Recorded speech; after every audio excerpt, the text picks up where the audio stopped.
Elle perd toute sa famille dans un incendie, ainsi que la somme de 1 500 000 francs pour une tontine à Gagnoua. Je vous invite à écouter cette histoire car elle est vraiment triste. Merci et bon visionnage. Dans le quartier de ma camarade. Ok. Oh, j'ai regardé. J'ai dit, mais le monsieur m'appelle à 4 heures là. Pourquoi? Je n'ai pas décroché. Et quand c'est coupé, il n'a plus rappelé. Je me suis endormie. À 6 heures, à 6 heures, mon téléphone sonne encore. C'est une de mes soeurs. Allô? J'ai dit oui, allô. Elle me dit, tu dors? J'ai dit oui, je suis encore couché. Elle dit, tu dors? Elle a crié. Tu dors? J'ai dit oui. Oh. Elle dit, c'est qui c'est pas de Gagnoua. Toi, tu n'es pas au courant et puis tu dors. Ta camarade, son mari et ses enfants, tous sont restés dans un incendie. Tous sont brûlés.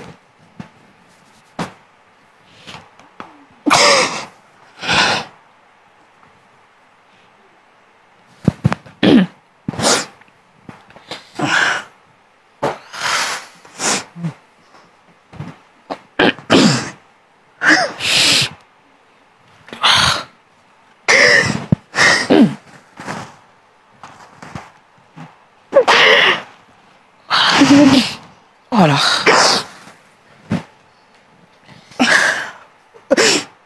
Et tous sont brûlés. Waouh. J'ai dit, tu mens. J'ai crié, dit, tu mens. Tu mens 3 fois. J'ai commencé à crier dans la chambre.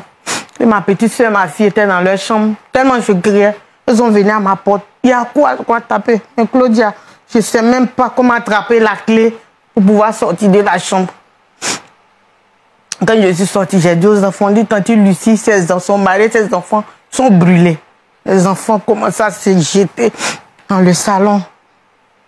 Automatiquement, ça s'est passé en août. J'ai ma voisine qui était venue en vacances à Abidjan. À 6 heures là, je vois son appel. Je n'ai pas pris. Elle appelle ma petite soeur. Ma petite soeur, merci au parleur. Elle dit, donne le téléphone à ta grande soeur. J'ai entendu quelque chose à Gagnoua. C'est elle seule qui peut me dire si c'est la vérité. C'est elle seule qui peut me dire. J'ai commencé à crier. J'ai dit, voisine, c'est faux. C'est mensonge. C'est mensonge. En tout cas, tout le reste, je n'ai rien vu encore. Oh. Lorsque je me suis réveillée,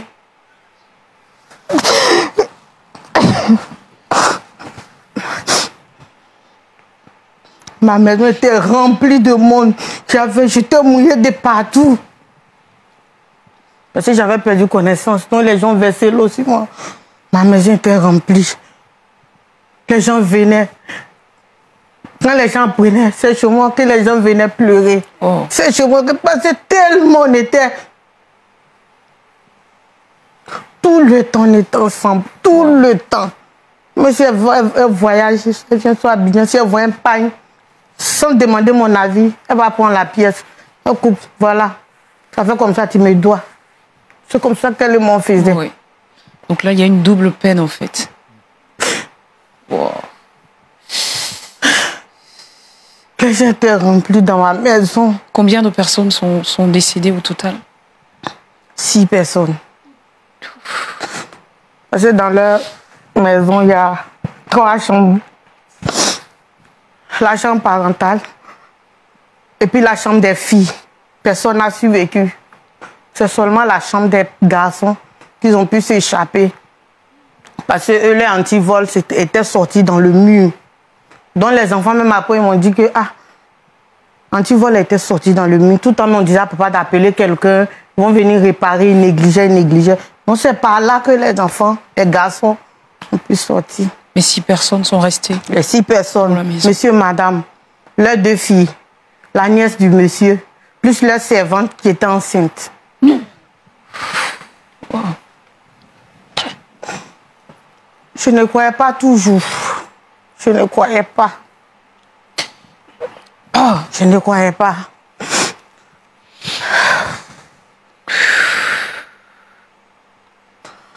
Ma maison était remplie. Le monde, tout mon quartier, tout le monde était chez moi. Ça pleurait. Et lorsque je me réveille, après encore, c'est comme si Je suis repartie. Juste, comme ça, il y a mon voisin qui a appelé. Il dit, ah, attends, je vais appeler. J'ai mon ami dans le quartier, je vais appeler. Il a appelé son ami dit oui, c'est vrai. Et on n'a pas su qu'est-ce qui avait provoqué l'incendie. Jusqu'aujourd'hui, je veux comprendre, je veux savoir comment ça s'est passé. Qu'est-ce qui a bien pu se passer? Parce que c'est vrai qu'elle a une cuisine dans la... Les gens disent c'est gaz, mais je ne crois pas. C'est bien vrai qu'elle a une cuisine dans la maison, mais elle a une cuisine dehors. C'est dehors qu'elle fait tout. C'est dehors qu'elle fait tout. Donc je ne sais pas. Je ne sais pas. Et donc vous aviez pris 420 000 francs de 3 personnes. 560 000 de 3 personnes. Plus 40 000 d'une autre. Ce qui faisait au total 1 720 000. Waouh. Waouh.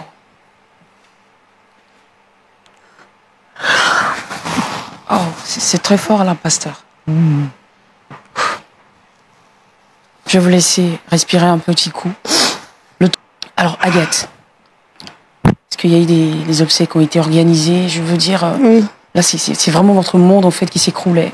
C'était mon monde qui s'écroulait. Claudia, j'étais devenue folle. J'étais devenue folle. Pourquoi je dis j'étais devenue folle? Parce que je pouvais même porter cette chaussure et puis prendre autre tapette, les tapettes 500, mettre sur un pied sorti, sans me rendre compte que c'est quelqu'un qui m'interpellait. Ah oui.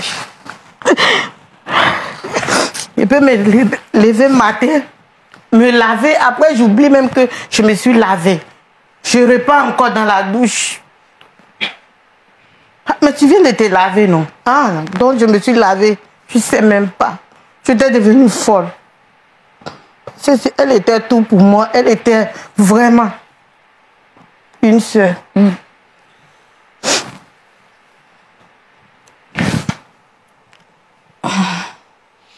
À 17h, je me suis cachée. Puisque les gens m'ont déconnecté. J'avais déjà tout balancé. M'ont déconnecté. On m'empêchait d'aller sur la route. Chez elle là-bas. Et vers 17h, je me suis cachée. Et puis je suis partie. C'était vraiment difficile. C'était difficile, Claudia. C'était difficile. Tu vois la maison, tout a brûlé, tout est parti. Les chevaux sont devenus charbon. Je n'ai pas pu supporter. Là-bas aussi, j'ai perdu connaissance. M'a ramené à la maison. Vraiment, je pleurais. Et l'argent des femmes et ma camarade. Je pleurais. Son mari qui est au courant est parti aussi. On n'a pas fait de papier qui prouve que je lui ai remis quelque chose. Comment est-ce que je vais m'en sortir? Beaucoup de courage, beaucoup de courage. Regardez, vous savez que dans cette émission, je vous l'ai dit, vous n'êtes pas seul, d'accord? Pasteur, là, je fais un effort pour ne pas craquer, mais c'est difficile. Je comprends. Je comprends. Et je partage vraiment sa peine. Oui. C'est pareil pour tout le monde sur ce plateau.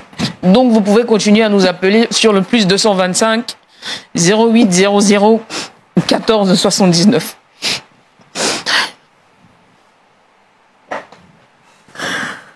Oh, Seigneur.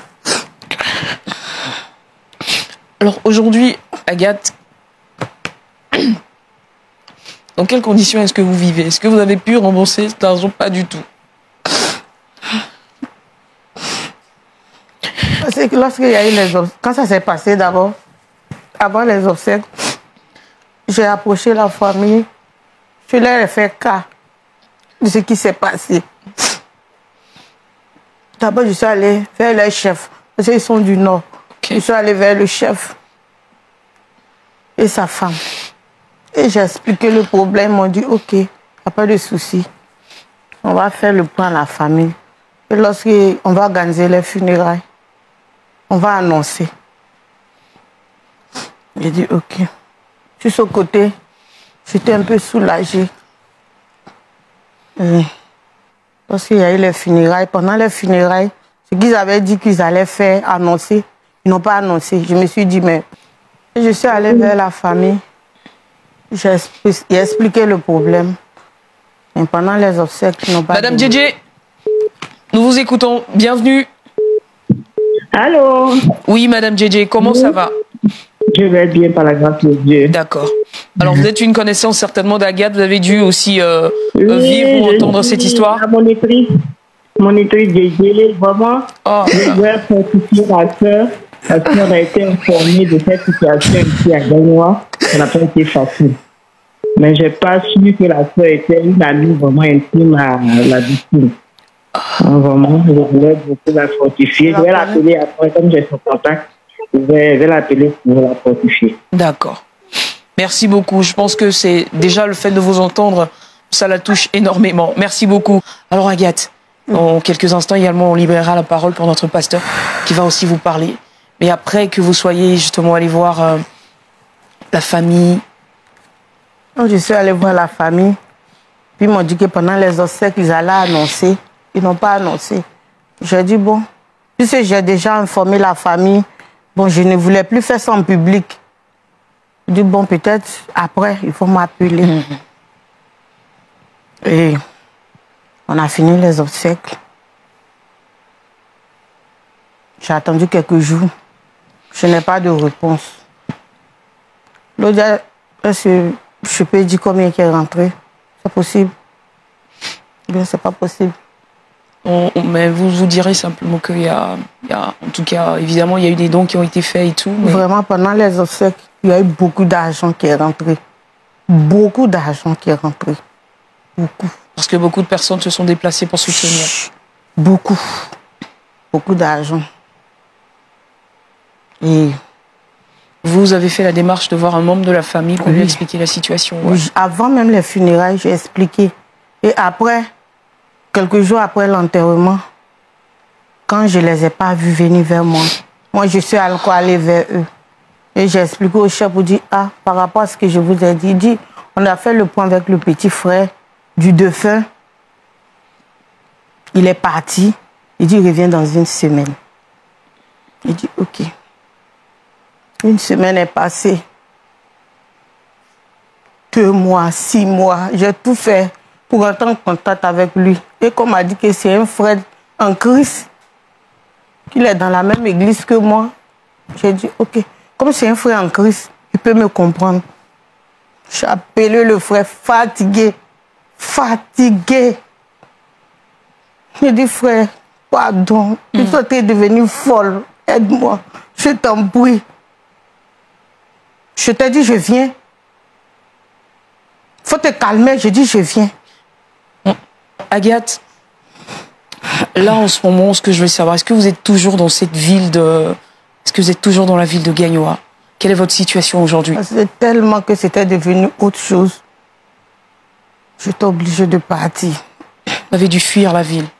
Oui, en abandonnant tout. Wow. En abandonnant tout. Ça veut dire qu'aujourd'hui, personne ne sait où vous êtes?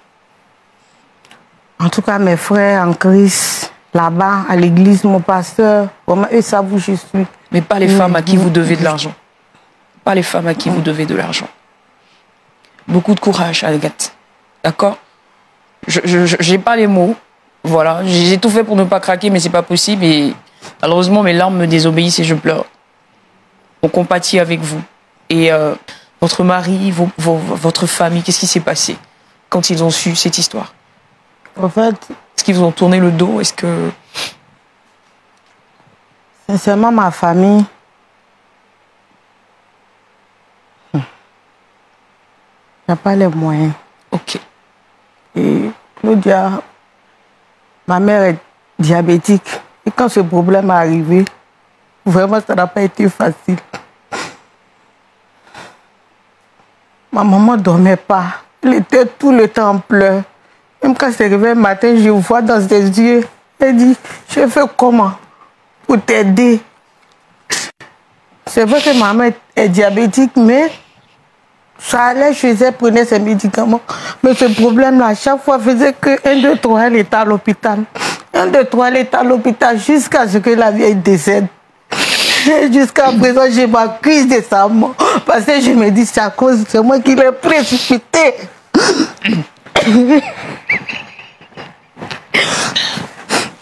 Même si ma famille ne m'accuse pas, mais moi-même, intérieurement, je m'accuse. Je m'accuse. Parce que souvent, quand je se réveille le matin, Nangama, nous sommes baoulés. Seigneur, Seigneur, tu as laissé ma fille dans ça là. La vie était toujours angoissée. Elle était toujours angoissée. Et concernant votre mari? Au fait, au moment où ça se passait, je ne suis pas mariée. Mais j'étais sur la voie avec quelqu'un. Okay. Et quand ça s'est passé, je ne l'ai plus revu. Il est parti. Il vous a abandonné. D'accord. Donc malheureusement, vous perdez votre maman qui était finalement votre seul appui. Et à côté de ça aussi, vous... J'ai mes soeurs. Toi, j'ai mes soeurs. Mais c'est moi qui suis l'aînée. D'accord. Non, c'était pas à moi de ramener les problèmes à la maison. C'était pas à moi. Actuellement, c'est comme je ne suis plus un exemple de ma famille. Voilà. Et alors Agathe, à ces femmes-là que vous avez dû fuir malheureusement à cause de ce qui vous était arrivé, qu'est-ce que vous avez envie de leur dire ce soir? J'ai envie de leur dire que elles savent que je ne suis pas comme ça. Parce que c'est pas la première fois que nous faisons la tontine. La tontine. Aussi, elles sont aussi informées. Ce qui est arrivé, le drame, elles savent que le drame est effectivement arrivé. Je leur demande pardon parce que j'ai pris l'argent pour donner à quelqu'un d'autre. Sans leur accord. Je leur demande pardon. Bon. Je ne sais même pas comment faire pour pouvoir leur rembourser. Ça me fatigue l'esprit. D'accord. Ça me fatigue. Nous sommes de cœur avec vous. Vous êtes une brave femme, vous le savez. Et je pense que venir s'exposer de cette façon, aux yeux du monde, ce n'est pas facile. On pleure avec vous, on est de tout cœur avec vous, on vous comprend. Et nous avons la certitude que le Seigneur, justement, aujourd'hui en tout cas, va trouver une solution. Va trouver une solution. Parce que les chrétiens sont solidaires. Alors de là, aujourd'hui, où vous êtes, c'est-à-dire que toutes vos activités, si je comprends bien, sont au point mort. Parce que vous n'avez plus de financement. Avec les soins de votre maman. Bon, par rapport aux soins de la vieille, c'est ma soeur qui s'en occupait. Oui. Puis ça n'allait plus chez moi. Jusqu'à sa mort.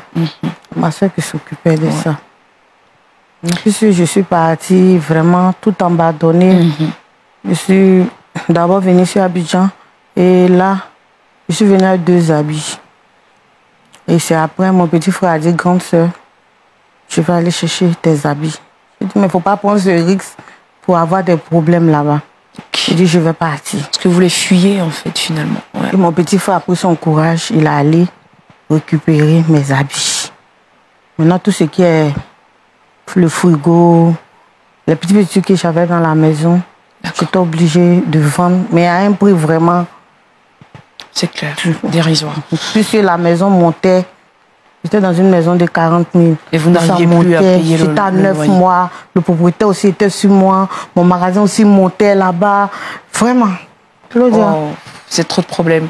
Je comprends. On va laisser notre pasteur, votre papa, également vous parler. Je sais qu'il est tout aussi secoué comme nous par ce récit, mais qui est complètement fou. Shalom, pasteur. Oui, Claudia. Voilà. Beaucoup d'émotions. Beaucoup d'émotions. Nous avons tous les larmes aux yeux. Et je voudrais saluer Agathe. Je voudrais dire ceci. Premièrement, le Seigneur Jésus nous aime. Et il y a des paroles dans la Bible. La Bible dit des choses, quelquefois, lorsque nous sommes en difficulté, nous refusons d'accepter ces paroles-là. Mais premièrement, Paul dit, toute chose concourt au bien de ceux qui aiment Dieu, de ceux qui sont appelés selon son plan. Alors, on peut peut-être dire aujourd'hui que Dieu a un plan, certainement, par rapport à cette situation. Et donc, comme les uns et les autres le disent, pour ceux qui appellent, disent que nous avons des sentiments pour encourager notre sœur, notre position est la même. Beaucoup de courage. Je sais que le courage, vous avez eu, après tout ce qui s'est passé, vous avez dû vous déplacer et vous êtes quelque part pour votre sécurité et tout ça. Beaucoup de courage. Deuxièmement, ce que je voudrais dire, c'est que le Seigneur n'abandonne pas ses enfants. Avec ce que nous avons entendu, où vous êtes tombé plusieurs fois évanoui, où vous avez dû vous débrouiller pour partir quelque part d'autre, alors que vous n'avez pas des moyens et que vous avez dû partir avec vos enfants et tout ça. Et jusqu'à présent, le Seigneur vous soutient et vous tient. Donc le Seigneur n'abandonne pas ses enfants. Le psalmiste dit, je lève les yeux vers les montagnes, d'où me viendra le secours. Et il répond lui-même pour dire, le secours me vient de l'Éternel qui a fait les cieux et la terre. La Bible déclare que lorsque le malheureux crie, l'Éternel entend et il le délivre de ses frayeurs. Aujourd'hui, nous pouvons considérer ce jour comme un jour de grâce. Et je veux dire que, certainement aujourd'hui, je voudrais vous féliciter parce que vous avez décidé de venir nous rencontrer et de partager votre expérience. Et je considère aussi que ce moment est un moment pour décanter la situation. Donc, soyez fortifiés, soyez encouragés, que le Saint-Esprit soit votre consolateur et que le Saint-Esprit demeure votre ami de tous les jours. Alors, Claudia, en ce moment précis, je voudrais lancer un appel. Okay. Quelqu'un l'a déjà dit au téléphone là, mais ce soir, notre présence ici est de lancer un appel. Notre sœur Agathe a besoin d'un soutien. Voilà quelqu'un qui est le frère du défunt. Et les gens sont venus par compassion apporter l'argent. Ils savaient le problème, eux tous. Et ils étaient censés aider notre soeur pour rembourser l'argent. Mais quand ils ont vu l'argent, ils ont fermé l'argent. Un frère en Christ, il a fermé l'argent. Et il a laissé la soeur comme ça, dans la misère, dans la souffrance, dans la solitude, avec la crainte dans le cœur. Et il est parti avec l'argent. Et elle est obligée de fuir les gens, de se cacher. Ça, c'est une prison de se cacher. Frère, vraiment, si tu me suis, tu n'as pas bien fait. L'argent, c'est l'homme qui cherche et l'argent, là, ça finit. C'était mieux de régler le problème de notre sœur. Alors, je profite donc de ce temps d'antenne pour appeler tous nos frères qui sont en Côte d'Ivoire, qui sont en Afrique, partout au Burkina, qui sont en Europe, qui sont en Asie, qui sont en Amérique, au Canada, qui nous suivent maintenant. Notre sœur a besoin d'être aidée. Elle a besoin d'être soutenue. Alors, il y a quelque chose que nous n'allons pas faire, c'est que nous n'allons pas donner son numéro personnel. Oui. Mais nous allons donner un numéro sur lequel vous pourrez apporter vos dons. Et soyez rassurés, vos dons iront là où ils doivent être. Mais pour protéger notre sœur, pour sa sécurité, nous n'allons pas vous donner son numéro. Je voulais dire, je veux dire à Agathe qu'elle doit arrêter de se culpabiliser. Ce qui est arrivé, ce n'est pas de sa faute. Un accident est arrivé. Donc, parce qu'elle a prêté de l'argent à cette famille, c'est ça qui l'implique dans l'accident. Certainement, c'est arrivé si elle avait fait autre chose. Là, on pouvait dire que oui, il faut se culpabiliser. Mais ma soeur, je comprends cette situation. Le traumatisme aussi, je le comprends. Mais ce que je voudrais dire, c'est que vous n'avez pas à vous culpabiliser. Vous n'avez pas à vous culpabiliser. Vous n'avez pas à amener les problèmes à la maison. Les problèmes sont venus vous trouver. Et je veux dire ceci. Si vous devez penser à Job, vous devez penser à Job. Job n'a amené aucun problème dans sa maison, dans sa famille. Au contraire, Job a travaillé tout le temps pour que la paix soit dans sa maison. Et je considère que c'est ce que vous avez fait aussi tout le temps. Mais le diable, qui est jaloux des enfants de Dieu, a décidé de cripler Job. Et Dieu n'a pas permis que Job meure. Dieu n'a pas permis que tu meurs.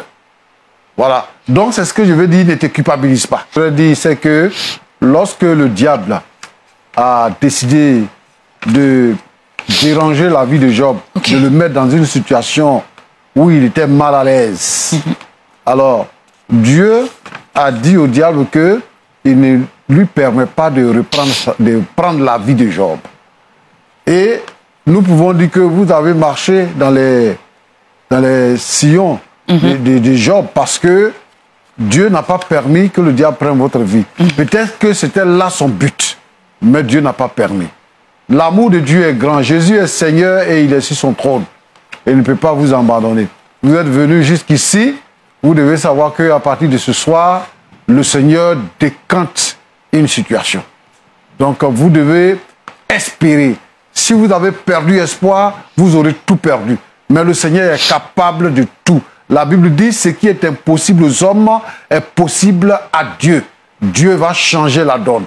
Ma soeur, beaucoup de courage. Merci beaucoup, pasteur. Et puis également, merci donc à vous tous qui nous avez suivis, évidemment, depuis le début de cette émission. N'oubliez pas que, voilà, même après ce plateau-là, vous aurez la possibilité de continuer à nous appeler, à réagir, effectivement. Et nous, on se fera le plaisir de faire le relais, en tout cas, de vos réactions. C'est une émission positive, en tout cas, qui s'est passée aujourd'hui. Pourquoi? Parce que vous avez réagi positivement. Pasteur, je le disais à l'entame de cette émission, toutes les émotions qui sont partagées ici, Dieu merci, elles ne restent pas uniquement sur ce plateau, mais elles traversent l'écran. Et nous avons pu le constater parce que des personnes ont réagi. Et je crois que des personnes continueront de réagir. Vous êtes une femme forte, vous le savez. Et Dieu ne vous le laissera pas parce qu'il y a de l'amour dans votre cœur. Vous avez manifesté de l'amour à l'endroit de votre sœur, de votre amie. Elle est partie, c'est vrai, mais vous êtes resté et toujours avec l'amour du Seigneur. Alors qu'est-ce que vous avez envie de dire quelque chose avant évidemment qu'on ne parte de ce plateau? Je suis tellement touchée par votre histoire. Ce que je voulais dire, c'est à l'endroit du frère du défunt. Parce que j'ai l'impression qu'il ne veut même pas que je parle avec les deux garçons de ma camarade. Parce que les enfants sont partis avec lui. Quand j'appelle, bon, je sens qu'il les interdit de parler avec moi. Parce que quand je vais prendre de leur... Dès que je me présente, je dis, ah, Junior, c'est Tanti Agapou. Il coupe. Je me dis que c'est lui qui a dit aux enfants. Sinon, les enfants que moi je connais, ils ne pouvaient pas se comporter comme ça. C'est vrai, je comprends. Il y a vraiment beaucoup de souffrance autour de ça aujourd'hui. Vous avez besoin de vous reconstruire moralement, vous avez besoin de vous reconstruire financièrement. Et Dieu merci, grâce à cette émission, des cœurs sont touchés. Et cette reconstruction-là, elle va se faire. Elle va se faire jusqu'au bout. Est-ce que vous avez encore un petit message à lancer? Claudia, ce que je voudrais dire, nous qui sommes chrétiens, nous sommes différents des gens qui ne sont pas chrétiens. Tout à fait. La sœur a dit tout à l'heure qu'elle était fiancée. Lorsque la situation est arrivée, il est parti. Il a abandonné dans ses problèmes. Il était là peut-être parce que son commerce marchait et que maintenant il a découvert que ça ne marche plus, donc il s'en va. C'est une mauvaise façon de faire. Lorsque dans notre cœur, nous avons décidé de marcher avec quelqu'un, ce n'est pas les problèmes qui vont faire qu'on va se séparer. D'abord, Paul le dit, qui nous séparera de l'amour de Dieu. Ce n'est pas la maladie, ce n'est pas la pauvreté, ce n'est pas tout ce que vous pourrez imaginer. Et tout ça, ce n'est même pas la mort qui va nous séparer de l'amour manifesté en Jésus-Christ. Donc moi je pense qu'il y a eu deux attitudes dans cette affaire-là. La première attitude, c'est ce que je suis en train de dénoncer maintenant. Le frère qui était venu, qui se présentait comme quelqu'un qui allait vivre avec elle pendant le restant de sa vie. Et parce qu'il y a eu un problème, il est parti. Et le deuxième cas, c'est le cas du frère en Christ qui est parent du défunt. Donc, lui qui décide de fermer la porte parce qu'il n'a pas voulu lui donner l'argent.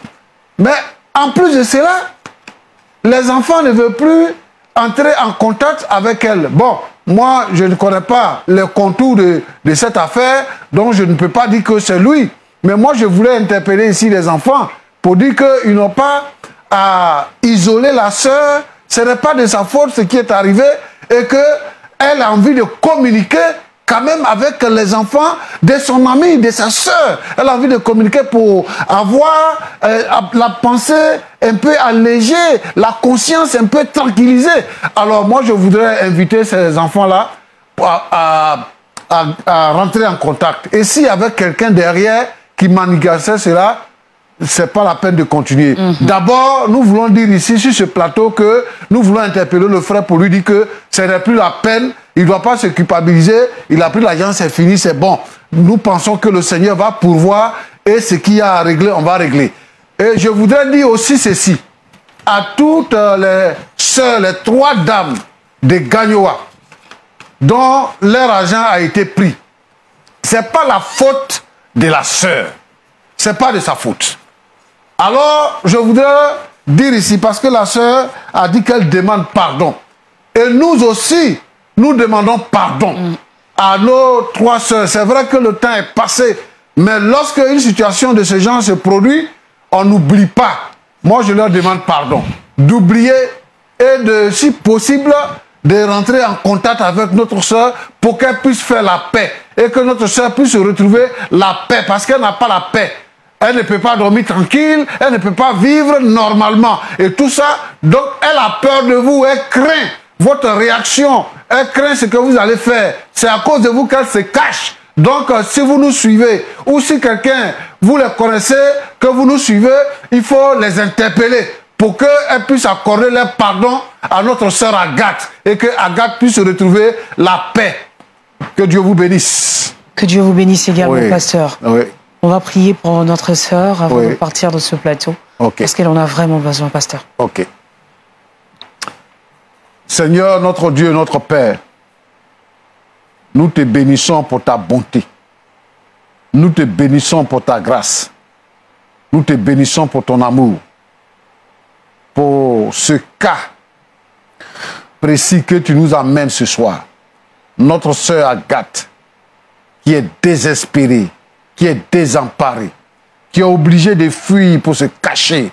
Seigneur notre Dieu, parce que, oh, une situation, un accident est arrivé, l'argent est perdu. Seigneur notre Dieu, notre Père, je te demande, par ta grâce, tu l'as toujours gardée, je te demande de la garder, de la fortifier davantage. Seigneur notre Dieu, notre Père, et que le diable, si c'est le diable, si c'est les esprits méchants, toute forme d'œuvre maléfique qui s'est abattue sur sa vie, que le malheur se loigne désormais de sa vie, que les œuvres des ténèbres soient vaincues au nom de Jésus-Christ.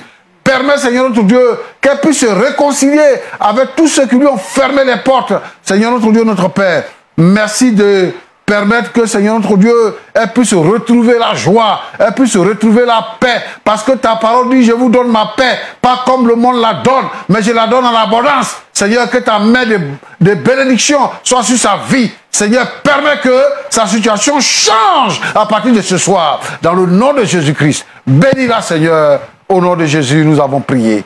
Amen. Amen. Agathe, merci beaucoup. Vous savez ce que je vais vous demander là maintenant? De nous donner un petit sourire avant de partir d'ici. Je veux qu'on l'applaudisse bien fort, s'il vous plaît. Ouais. On va applaudir Agathe, merci beaucoup. Voilà. Vous repartez vraiment avec... repartez le cœur tranquille, avec l'assurance et surtout l'espérance que Dieu, évidemment, a conclu cette histoire-là, mais vraiment bien pour vous, d'accord? Notre Dieu est fidèle. Je pense que les manifestations vont se poursuivre. Que Dieu vous bénisse. Et puis voilà, on vous attendra en tout cas ici. Évidemment, à bras grands ouverts pour la suite de votre histoire. D'accord? Et vous, c'est une histoire vraiment très triste. N'oubliez pas de mettre en commentaire des conseils afin de consolider, afin de consoler plutôt des personnes qui se retrouvent dans ces situations-là présentement. C'est une histoire qui s'est passée véritablement il y a très longtemps. depuis 2021. Il a de cela 3 ans. Mais il sait encore que sur cette terre, il y a des personnes qui travaillent ces situations-là, qui traversent plutôt ces situations-là. Et je souhaiterais que vous mettiez en commentaire afin d'aider ces personnes-là. Merci, que Dieu vous bénisse. N'oubliez pas de vous abonner, d'activer la cloche de notification et de partager. Que Dieu nous bénisse. Merci. En activant la cloche de notification, tu es sûr de pouvoir... Tu es sûr d'être au rendez-vous de toutes nos prochaines vidéos que nous allons publier. Merci.